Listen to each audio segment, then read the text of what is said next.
Any more questions? Have you ever met the Flash? Like everybody else has ever met him, I thought he was an unbearable D-bag. Have you met Wonder Woman? I've never met her, but she did spend an entire party IFing me from across the room. Sick. Dude, I said effing.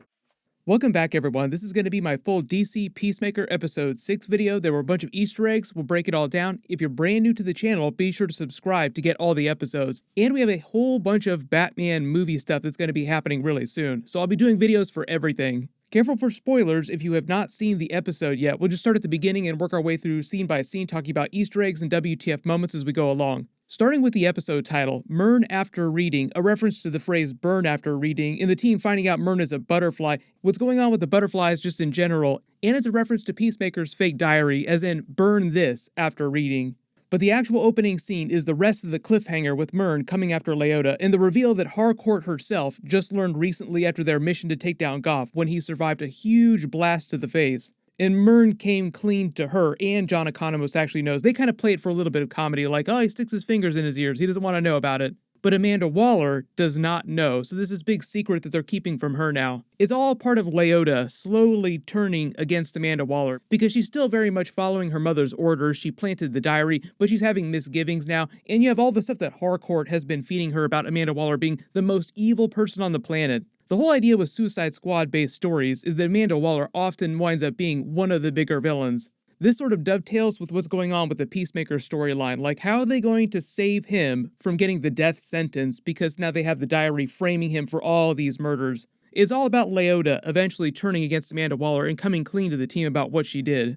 Also letting the team know that she is Amanda Waller's daughter. If it wasn't clear, the rest of the team does not know about the connection between her and Amanda Waller yet. Then we find out that the Goff butterfly that Peacemaker just got high with, he's been getting high with, is actually their queen. They originally came to Earth as refugees because their planet was dying, meant to be a big Superman Krypton reference, Superman coming to Earth because Krypton was about to be destroyed. Except when they came to Earth, instead of peaceful coexistence, eventually their queen and her supporters within their culture, pretty much their entire race, decided to just conquer Earth instead. It'd be much easier for them. And the Murn butterfly was the sole dissenter, so it's basically him against his entire race. And Amanda Waller does not know that Murn is a butterfly.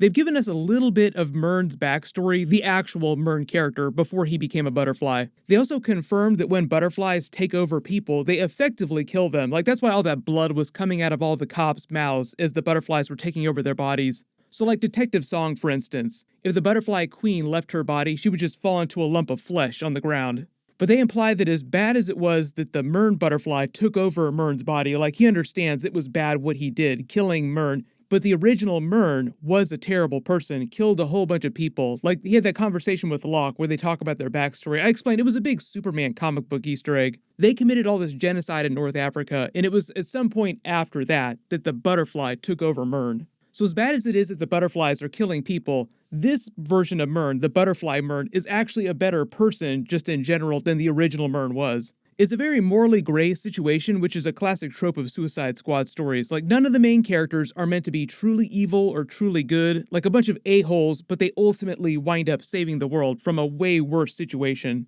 But there are a couple people on the show that they want you to think of as truly evil, like really bad, irredeemable people, White Dragon probably being chief among them. But then they have the funny scene of Peacemaker visiting Jamil's daughter's class, telling them the story of how he captured Kite Man, whose news article we saw decorating his home. Kite Man, one of the most ridiculous Batman villains. You've probably seen him in all the DC Harley Quinn animated series episodes. The only Batman villain I would say that's more ridiculous, that gets referenced a lot, is Condiment King. He is probably the most ridiculous villain that you'll see in a lot of the TV shows.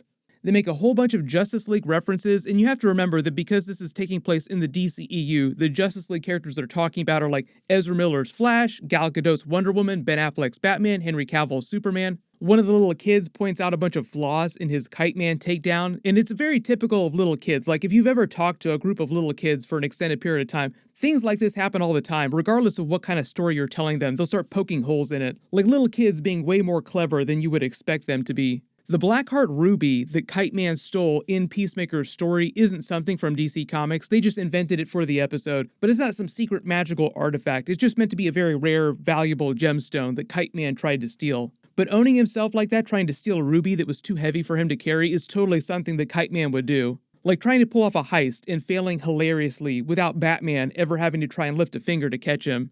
So it's a joke about how stupid and lame Kite Man is, and at the same time, Peacemaker also kind of owning himself because he goes way overboard trying to catch him, which is also classic Peacemaker. He owns himself a lot during his conversation with the little kids here. Really good example of that is when the little kid brings back the joke about the coterie of supervillains that he was arguing about with the old neighbor who was calling him out for not being as cool as Batman.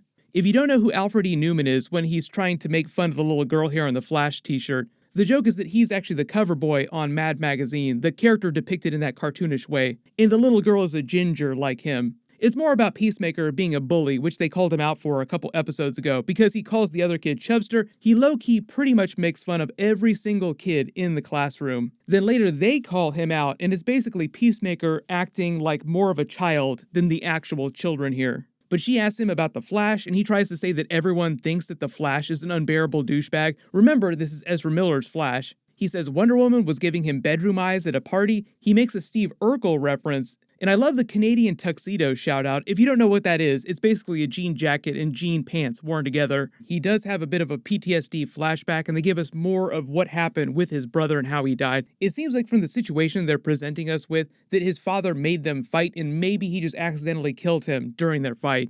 We'll probably get the rest of the story about what really happened in the next 2 episodes. My favorite one, too, is the little girl who thinks that Peacemaker is her father because he got it on with her mom, the bartender at the local bar that he always goes to on the show, about 10 years ago, meaning that it's totally possible for him to be her father. Maybe they'll have like a payoff joke at the end of the series, like some sort of tag scene where they just reference that again. The little kid's also calling him out for not being very original with his pet names like Eagly, you call your pet eagle Eagly, is also meant to set up the whole joke with him admitting to keeping dangerous pets, like the butterfly and Eagly, as a way to overcompensate for his insecurity. I think him going on about people that keep big tigers as pets is also meant to be a Tiger King joke about Joe Exotic. Then the Butterfly Queen tries to communicate with them, trying to call a truce, making the peace sign in the jar. They make a whole bunch of movie references, Pitch Black, Aliens, E.T., Close Encounters, all sci-fi movies involving alien encounters. Vigilante also low-key implies that he wants to become a woman so that he can get pregnant. Also, his ringtone is Barbie Girl by Aqua, so maybe there's something going on there. He's kind of on the same redemption arc that Peacemaker is on, like he's slowly becoming more self-aware, just at a slower rate than Peacemaker, just played in a more buffoonish kind of way. One of his saving graces, though, is that Vigilante will have these savant-like moments where he'll say something that actually winds up being really useful later on, which I think will also be very useful when they're fighting White Dragon. I'll talk about that in a second, too. There was something he said a couple episodes ago about White Dragon's armor that I think will be very useful when they're trying to fight him. So as dumb as both of them are, there are brief moments of brilliance from both of them. As we all guess, the police find Peacemaker's fake diary planted on Amanda Waller's orders. It's full of all kinds of alt-right extreme rhetoric, details about all the crimes that have been happening in the city and Evergreen that have to do with the butterflies, basically framing Peacemaker for everything that's happened recently. And I think this just confirms that Amanda Waller had the fake diary created as a fail-safe measure in case things went sideways with the mission. It was like a contingency plan to keep the police or the authorities from connecting anything back to her or the American government, and get rid of Peacemaker at the same time. Basically, Amanda Waller throwing Peacemaker under the bus, confirming everything that Harcourt has been saying to Leota about her being the worst person on the planet. The Butterfly Queen winds up taking over Detective Song's body, effectively killing her. They do get a really cool assist from Eagly when they're escaping, who is hardcore. I love all the Eagly takedowns. And from Locke, who actually comes off as being even crazier than both Peacemaker and Vigilante. While they're freaking out, escaping, Peacemaker keeps yelling about not understanding Cloud backups because he was in prison for so long, but he does know about K-pop, and it sounds like he's a Blackpink fan. The reason there's so many music references on the show and kind of baked into the character, especially with all the hair metal, is because James Gunn is such a huge fan of that music. We learn Vigilante's phone password is Peacemaker's birthday because he's obsessed with Peacemaker, and Vigilante is also a Taylor Swift stan. Note to self, clear that browsing history before you loan your phone to another person. Love the joke about Locke trying to pin the murders of all the cops on the Hamburglar. Like, was this Peacemaker? No, it was someone with a striped shirt, a red tie, and a fedora. He said "robble robble" and ran off. Later, they also make a Pennywise It reference when talking about Locke, and he does come off very creepy, just like It. When the Queen calls the rest of her people and then tells Fitzgibbons just enjoy the moment, it'll be better for everyone, it's just foreshadowing them coming and taking over all their bodies. Like, you're gonna die the minute that we take over your bodies, so just enjoy the moment that you have here. The Coverdale Ranch, where the butterflies are making the amber fluid or getting the fluid from that special cow, seems like it might be another hair metal reference to Dave Coverdale, the lead singer of Whitesnake and Deep Purple, just because there's so many hair metal references in the show. And if it wasn't clear what's going on with the special cow, they imply that a butterfly has just implanted itself in the cow and has somehow modified the cow's body so that it will produce the special amber fluid. I think that's meant to pay off the reference after last week's episode when they said that the butterflies could also put themselves in animals. After the police let White Dragon out of prison, he puts together a group of clan members, then suits up in his supervillain White Dragon costume from the comics. But like I said, remember how Vigilante was pointing out its weaknesses a couple episodes ago, the cloth portions between the armor plates where you could stab him or shoot him? Like, the armor is hardcore, it's meant to be hyper-tech way beyond anything the Peacemaker and the team can fight. They want to make him seem like he's almost unkillable in that armor. But the armor has critical flaws that they can exploit.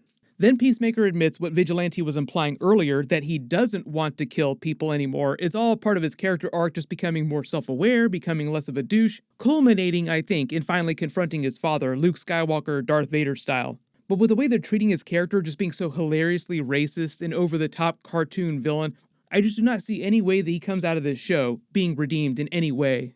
We find out Peacemaker's secret skill is playing the piano. The song that he plays is Home Sweet Home by Motley Crue, and it's just meant to be a metaphor for how he wants to go back to the way things were when his brother was still alive, when they were together and he was happy. Like the classic idea of Home Sweet Home that he can't go back to because his brother's dead and his father, White Dragon, is now trying to kill him. As the saying goes, you can't go home again. The Queen uses her army of butterflies to take control of the entire police force, as she foreshadowed, and the prisoners in the jail too, calling open season on Peacemaker using Locke's memories to get the diary and reveal it to the world. Like I said earlier in the video, I think the only way they'll be able to save Peacemaker from getting the death sentence, like fully taking the brunt of all this stuff, is if Leota confesses to the team what she did for Amanda Waller, that the diary is a fake, and then rebels against her mother, also revealing to the team that she is her daughter. They kind of imply that she's ready to do that almost, but they'll probably have some tender moment between her and Peacemaker where she admits everything and then agrees to help him. It's sort of a parallel for the end of the Suicide Squad movie when the whole team rebels against Amanda Waller and tries to stay in Corto Maltese to defeat Starro and save the locals. The post-credit scene for the episode is just a funnier, longer version of Locke trying to psych himself up to lie to Fitzgibbon in Detective Song about the cops being killed. The way they play it, it seems kind of like a blooper reel or outtakes, but this actually might be him in the context of the episode, for real, trying to psych himself up. Just because he's such a weird character, this feels like something that he would actually do. But they're still heading to the Butterflies Ranch to kill their special cow in next week's episode. They still have to deal with Judo Master, who's alive, and White Dragon and his clan members are now coming for them.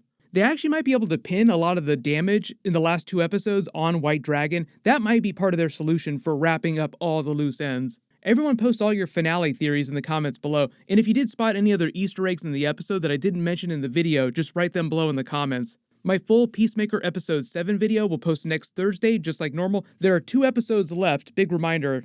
I just finished posting my Star Wars Book of Boba Fett Episode 6 video, probably the best episode of the series so far. You can click here for that, and click here for that brand new Marvel Doctor Strange 2 Iron Man announcement. Thank you so much for watching, everyone stay safe, and I'll see you guys in the next one.